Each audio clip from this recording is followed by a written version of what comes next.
Welcome to the Home Building Hub, your essential podcast guide to building your new home. Hosted by industry experts Colin Bischoff and Darren Brennan, this conversational podcast will help better educate you about all things new home building so you can avoid costly mistakes and enjoy your building experience to the fullest, no matter which home builder you choose. G'day folks, Colin here from the Home Building Hub. Welcome to another episode here with myself and co-host Darren Brennan as always. And we're going a little bit different today, Darren. So we're going to be talking about the biggest mistake that first home buyers make. Now, for those watching, for those listening, I haven't told Darren anything other than that we're going to talk about mistakes that first home buyers make. It's come off the back of a couple of discussions I've had with clients and salespeople in the last sort of week or two.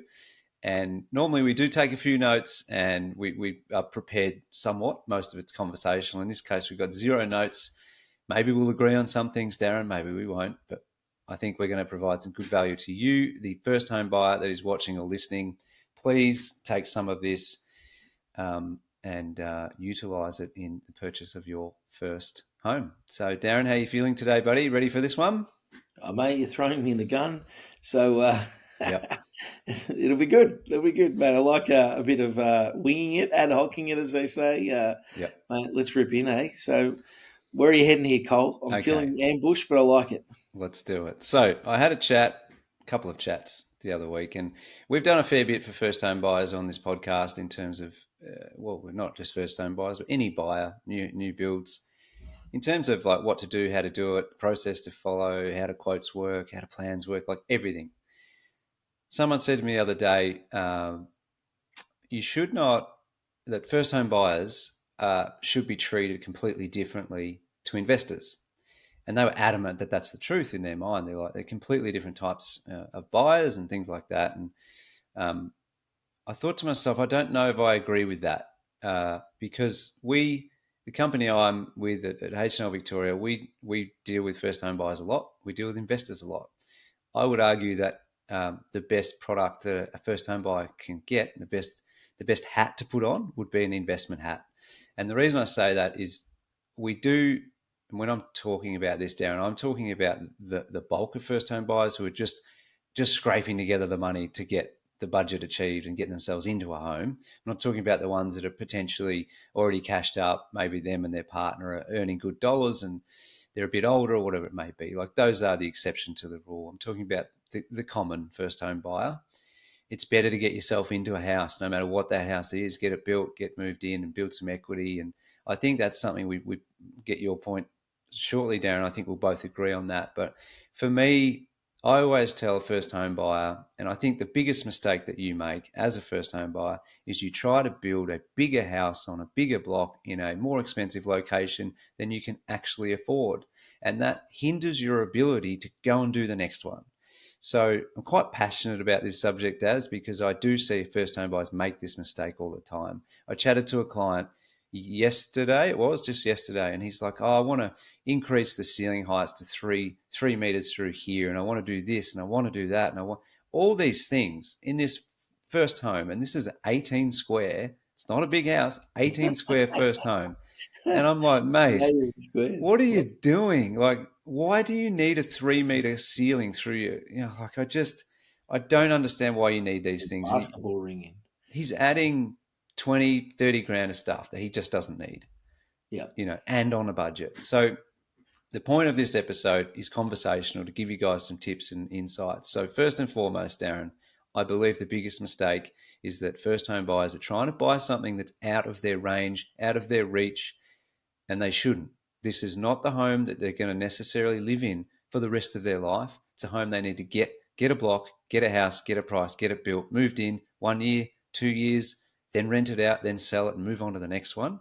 Yeah. That's the mentality, like an investor, that I think first home buyers need to get better at doing.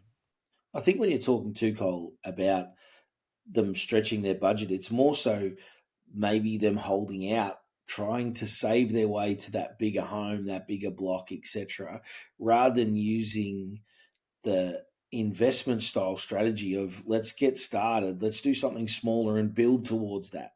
use that equity, pay off some of that loan, etc. That'll give them the ability to be able to actually, um, build a bigger home, the dream home. So rather than, because I think and I really think that there's a lot of buyers doing that right now. They're probably not considering the government incentives that are out there that can get them in now. I'm pretty sure you'd agree, Cole, that pricing from a land perspective, there's certainly been, it's come off the peak. There's rebates in the market, there's opportunity there, there's resale blocks, there's nomination blocks, there's plenty of ways to get a good value block of land through all those different ways, and then matching that with a good value home, to get yourself a really nice house without going to the McMansion, so to speak. That, yes, we'd all love to live in a McMansion, but that takes time. Yeah. And it's, I guess, just being mindful of that. When you're possibly younger, may not be married, may or may not have kids, but if you're, I think about myself when we bought our first home. We were young. We weren't married. We were soon to get married, and what I mean by young is we were 20. Like, we were young. We'd saved a lot of money. We were in a position to be able to do it, but we bought something that we could afford. It was a 2-bedroom unit. It was fantastic. We could still have a dog in the backyard, and the things that you wanted that made you happy, and we did all those things along the way. But we lived there for 5 years and then upgraded to a bigger home. And what happened over that period of time was that home went up considerably in value, and that allowed us to buy the next house. Our income hadn't doubled, but the property value had certainly increased. And we know over time property prices will increase. How much over this given period? Well, I don't have a crystal ball, but being able to get into the property market and start paying down your loan, and doing that now, using some of these government incentives that may or may not be in place later, can really help you along the way to get into that position. So I think you're on the money there, Cole. I think one I'd like to say is keep it simple, right? And this is probably to your mate with his 3-meter ceilings. Just keep it simple. Like, some of the stuff people want to put in a first home is just, I'd be wrapped if I had that and I'm in my 5th home. Like, some of the stuff that people are really wanting to put in there first, it's just over-capitalizing. You're probably not going to get a return on that. It might be stuff that you can do yourself later. So you might have to juggle a bit of that sort of, what can I afford now and what can I afford to do later? It's a bit like, do I get an outdoor room, or do I, in a year's time when I've got a bit more money, get a Stradco, put patio put on and pay for it in cash, and it's cost me $3,000 or $4,000 or whatever it might be, and I've still got a really nice outdoor room at that point. So it's just some of those things of, how do I get that to work? And if you did the outdoor room as an example, you might need a bigger block of land. So now you've added not only more money for the outdoor room, but you've added $30,000 for a bigger block of land. And now you might not be able to afford that. Whereas you might be able to build your Stratco one in that same area, may or may not need a permit depending on the size of it. So you've got different regulations you apply to. So, yeah, some of those along the way. The suggestion around, I think, look, there's some people who won't agree with my commentary on this, that first home buyers should really look at their purchase as an investment. Hopefully there's some that do agree, Darren, but the chances of, like you said in that your example, of you earning more money, and that outpacing your ability to earn equity, pretty slim. Like, get into a house, get some equity, then you're in a better position to move on to the next. And I think that's been proven time and time again over the years. So there's lots of other areas that sort of jump because we don't have notes on this. There's so many things flying through my head, to be honest, but you need to follow the right process. So obviously we're saying just get something that's achievable. Now, for the right process is, don't go visit all the display villages on day one. Go and see a finance broker. We've got a couple that we put on this podcast that are really, really good with construction. Go and shout out to Mark and Steve, by the way. Mark and Steve, go and talk to them. They're experts. They'll tell you exactly what you can borrow. Then try and find a package 50K under that. Like, that's a smart move, So I think that's first thing. Don't go to Uncle Joe and his finance advice, because it will not get you anywhere. I had a first home buyer who went to his boss's finance broker, absolute disaster. He wouldn't communicate, had no idea what he's doing. It was a mess, and he nearly stuffed up the client's finance. It was like, you've got all the tools on this podcast as a first home buyer or any home buyer to just go back and listen to the people who we've invited on as guests. And brokers are definitely a key part of all this for you. Go and get the number first, and then go and find something within the realm of that number. We did remember when we had Dean come on, who's built a number of homes. He was my old neighbour and just a guy who loves building houses.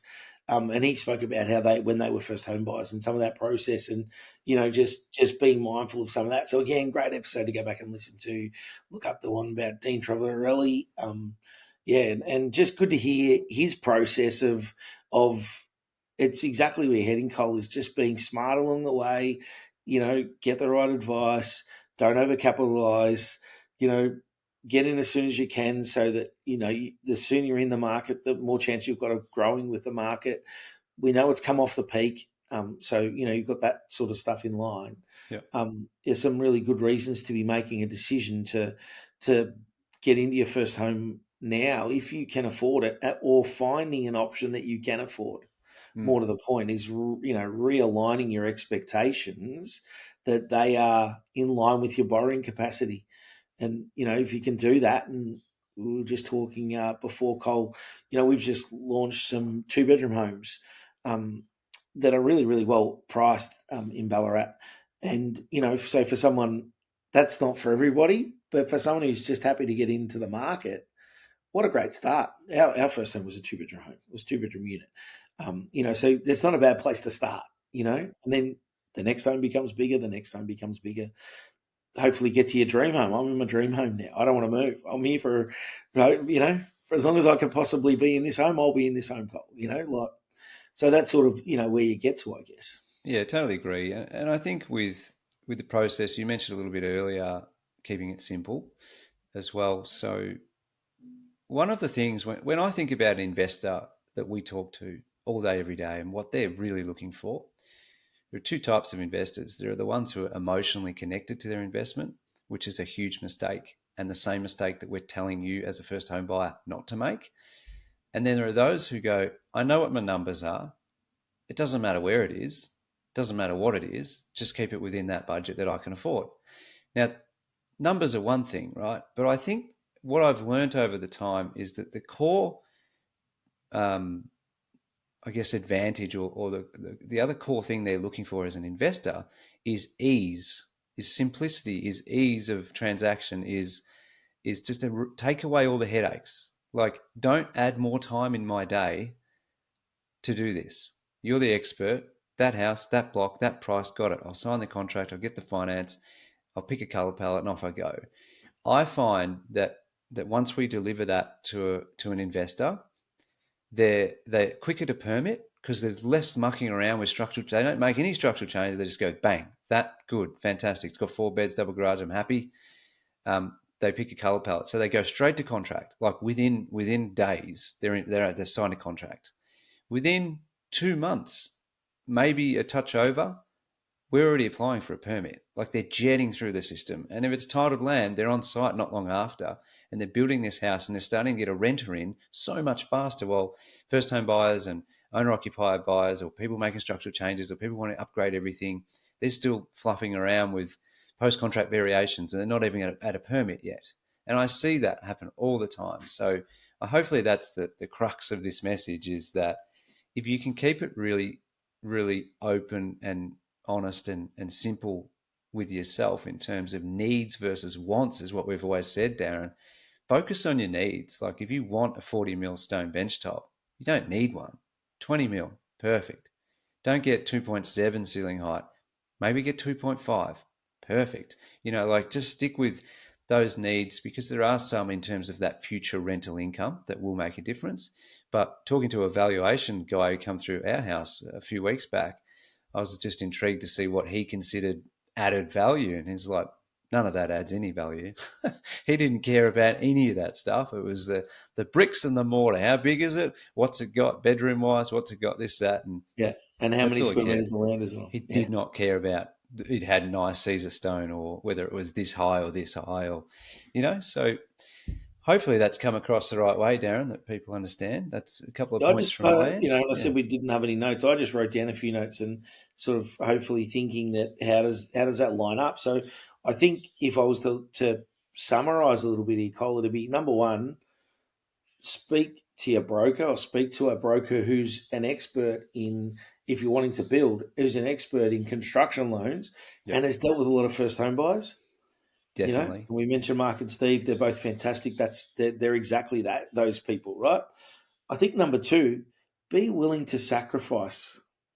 So you got to take some sacrifices, and what we mean by that is think like an investor. So don't just go, I want to have all these crazy things. Be willing to go, you know what, I can do without that for now. Probably doesn't matter. I Yeah, can still, be living in that home and be really comfortable. You don't need to have the best carpet in the world, or you don't need to have, category 10 bricks on your home that look amazing but cost a bomb. mm. Like, so, that Standard sort of stuff flooring, is, standard facade, no problem. yeah, Go for yeah, it. Yeah, absolutely, absolutely. yeah, Um, and some of the stuff too would be, what can you do yourself versus what can you afford to put in the build? So it might be, I won't get a dishwasher because for the first while I'll wash my dishes by hand because it's only me in the house, and then I'll put a dishwasher in when they're on special.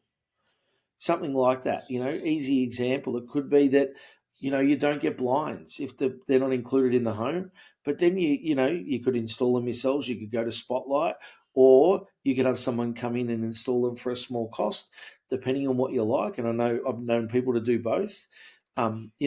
If you blinds was a great example when we built our, the first home we actually built was, the builder didn't provide blinds. We shopped around. I worked out really quickly when the blinds companies came along that they were just going to try and sell me a Ferrari of blinds every time. So I'm like, we want this. Oh, this will look amazing. This will look amazing. How much is the bill? It's 17 grand. I'm like, I've got 5 for my blinds. And they're trying to sell me 17. We're a long way apart here.